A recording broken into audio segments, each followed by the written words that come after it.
Hey guys, ஃபைனலாக நம்ம எல்லாரும் எதிர்பார்த்துட்டு இருந்த டிவிஎஸோட iQube 3.1 கிலோவாட் இருக்கக்கூடிய அந்த ஒரு எலக்ட்ரிக் ஸ்கூட்டர் பார்த்தீங்கன்னா லான்ச் பண்ணிட்டாங்க.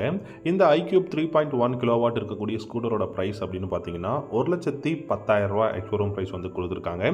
இந்த ஸ்கூட்டரை பொறுத்த வரைக்கும் உங்களுக்கு ஓலாவோட S1, ஏத்தரோட ரிஸ்டா, அப்புறம் பஜாஜோட சீட்டாக், இந்த 3 ஸ்கூட்டருக்கும் பார்த்தீங்க அப்படின்னா உங்களுக்கு ரைவலாக தான் லான்ச் பண்ணியிருக்கோம் அப்படிங்கிற மாதிரி டிவிஎஸ் வந்து அனௌன்ஸ் பண்ணியிருக்காங்க. இந்த ஸ்கூட்டரை பொறுத்த வரைக்கும் பார்த்தீங்கன்னா உங்களுக்கு எனக்கு தெரிஞ்சு சீட்டாக் வந்து ஒரு ரொம்ப க்ளோஸான ஒரு ரைவல் இருக்கும் அப்படின்னு நினைக்கிறேன். இந்த மாடல் பார்த்தீங்கன்னா உங்களுக்கு 3.1 கிலோவாட் வந்து இருக்குது. இதுக்கு முன்னாடி பார்த்தீங்க அப்படின்னா உங்களுக்கு 2.2 அண்ட் 3.5 வந்து இருந்தது கிலோவாட்டில். இப்போ 3.1 கிலோவாட்டில் வந்து லான்ச் பண்ணியிருக்காங்க. இந்த பைக்கோட அதாவது இந்த ஸ்கூட்டரோட ப்ரைஸையும் நீங்கள் கம்பேர் பண்ணிங்கன்னா கண்டிப்பாக வேல்யூ ஃபார் மணி அப்படின்னு தான் நினைப்பீங்க. அண்ட் இந்த ஸ்கூட்டரில் கிட்டத்தட்ட 5 கலர்ஸ் வந்து கொடுத்துருக்காங்க. அண்ட் இதில் வந்து உங்களுக்கு ப்ளூடூத் கனெக்டிவிட்டியிலிருந்து உங்களுக்கு கால் கனெக்ட் அண்ட் டிஸ்கனெக்ட் இது மாதிரி எக்கச்சக்கமான விஷயங்கள் வந்து இந்த கிளஸ்டரில் வந்து கொடுத்துருக்காங்க. அண்ட் இந்த பைக் அதாவது இந்த ஸ்கூட்டரோட அந்த சார்ஜிங் டைம் அப்படின்னு பார்த்தீங்கன்னா 4.5 ஹவர்ஸ் வந்து ஆகும். அதாவது 0 to 80% வந்து உங்கள் பேட்டரி வந்து அந்த 3.1 கிலோவாட் பேட்டரி சார்ஜ் ஆகிறதுக்கு 4.5 மணி நேரம் ஆகும் அப்படின்னு சொல்லியிருக்காங்க. அண்ட் இதோட ரேஞ்ச் அதாவது ஒரு சிங்கிள் சார்ஜில் நம்ம 4.5 மணி நேரம் போட்டோம் அப்படின்னா 121 கிலோமீட்டர் வந்து பார்த்தீங்கன்னா நம்மளால் வந்து இந்த ஸ்கூட்டரை வந்து ரைட் பண்ண முடியும் அப்படிங்கிறத சொல்லியிருக்காங்க. அண்ட் இந்த ஸ்கூட்டரில் பொறுத்த வரைக்கும் பார்த்தீங்கன்னா TFT டிஜிட்டல் இன்ஸ்ட்ருமெண்ட் கிளஸ்டர் கொடுத்துருக்காங்க. ரியர் பில்லியன் பேக் ரெஸ்ட்டும் வந்து இந்த ஸ்கூட்டரில் வந்து அவைலபிளாக இருக்குது. 32 லிட்டர் வந்து இதோட ஸ்டோரேஜ் வந்து கொடுத்துருக்காங்க, இந்த அண்டர் சீட் ஸ்டோரேஜ். இதில் நீங்கள் தாராளமாக 2 ஹெல்மெட்டை வந்து வச்சுக்க முடியும். ஸோ அது வந்து ஒரு நல்ல விஷயமா இருக்குது. பில்டு குவாலிட்டியாக இருக்கட்டும், அதுக்கப்புறம் இந்த பைக்கோட கம்ஃபர்டபுள், இந்த பைக்கில் இருக்கக்கூடிய அந்த பேட்ரி, இது எல்லாமே வந்து பார்த்திங்கன்னா எனக்கு தெரிஞ்சு ரொம்ப ரொம்ப கம்ஃபர்டபுளாக இருக்குது அப்படின்னு தான் சொல்வேன். இந்த ஸ்கூட்டரில் பார்த்தீங்கன்னா உங்களுக்கு 2 கலர் வந்து டியூல் டோன் கலர்ஸ் வந்து கொடுத்துருக்காங்க. மீதி 3ம் பார்த்தீங்கன்னா அதாவது ப்ரௌன், ஒயிட், அப்புறம் கிரே, இந்த 3 கலரும் சிங்கிள் கலராக கொடுத்துருக்காங்க.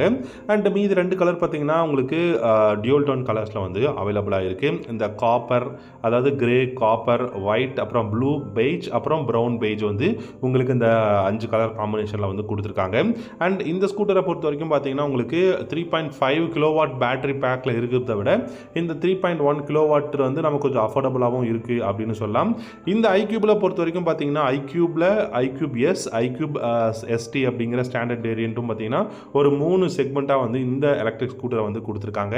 எனக்கு தெரிஞ்சு இதோட ப்ரைஸாக இருக்கட்டும், இந்த ஸ்கூட்டரோட அந்த டிசைனாக இருக்கட்டும், கம்ஃபர்டபுள் எல்லாமே வந்து பெஸ்ட்டாக இருக்குன்னு தான் நான் நினைக்கிறேன். ஏன்னா இந்த ஸ்கூட்டரை மட்டும் நம்ம வச்சு பார்த்தோம் அப்படின்னா நமக்கு என்னடா கொஞ்சம் ஓல்டு டிசைனாக இருக்கிற மாதிரி இருக்குது அப்படின்னு தோணும். பட் இதோட காம்படிட்டர் ஸ்கூட்டர் நீங்கள் பாருங்கள், ஓலாவோட S1 இருக்கட்டும், இல்லாட்டி ஏத்தரோட ரிஸ்டாவாக இருக்கட்டும், இல்லாட்டி பஜாஜோட சீட்டாவாக இருக்கட்டும், இது எல்லாத்தையும் விட கண்டிப்பாக இந்த ஸ்கூட்டர் வந்து நமக்கு ப்ராக்டிக்கலாக ரொம்பவே வந்து கம்ஃபர்டபுளான ஒரு ஸ்கூட்டர் அப்படிங்கிற மாதிரி தான் நமக்கு வந்து தோணும்.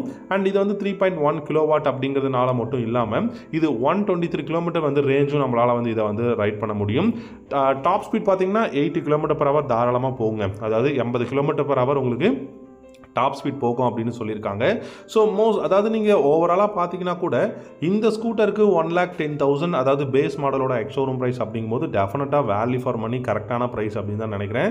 அண்ட் இதே நீங்கள் ஐ2 போனீங்கன்னா 3.5 கிலோவாட் பேட்டரி இருக்கிறது வந்து 1,28,000. அதுக்கு இதிலே பார்த்தீங்கன்னா உங்களுக்கு டாப் வேரியண்ட் 5.3 கிலோவாட் வரைக்குமே இருக்குது. ஸோ எனக்கு தெரிஞ்சு இந்த அப்புறம் இந்த மாடல் ஸ்டாண்டர்ட் வேரியண்ட் எல்லாமே வந்து கண்டிப்பாக ஒரு ப்ரைஸை கம்மி பண்ணுறதுக்காகவும் நல்ல கான்ஃபிகரேஷன் கொடுக்கறதுக்காகவும் வந்து டிவிஎஸ் வந்து இந்த iQube மாடலை இந்தியாவில் லான்ச் பண்ணி நல்ல சக்ஸஸ்ஃபுல்லாகவும் போய்கிட்டு இருக்கு. டெஃபினட்டாக ஒரு எலக்ட்ரிக் ஸ்கூட்டரை நீங்கள் பார்த்துக்கிட்டு இருக்கீங்க, எவ்ரிடே கம்யூட்டருக்கு ஒரு 100 கிலோமீட்டர் ரேஞ்சுனா கூட இந்த ஸ்கூட்டரை நீங்கள் வந்து ட்ரை பண்ணலாம். ஏன்னா அது 123 கிலோமீட்டர் வந்து உங்களுக்கு ரேஞ்சும் இருக்குது. அதே மாதிரி 4.5 ஹவர்ஸ் தான் சார்ஜ் பேட்டரியும் வந்து உங்களுக்கு எடுத்துக்கும். ஸோ இந்த இன்ஃபர்மேஷன் பிடிச்சிருந்தா லைக் பண்ணிக்கோங்க. தேங்க்யூ.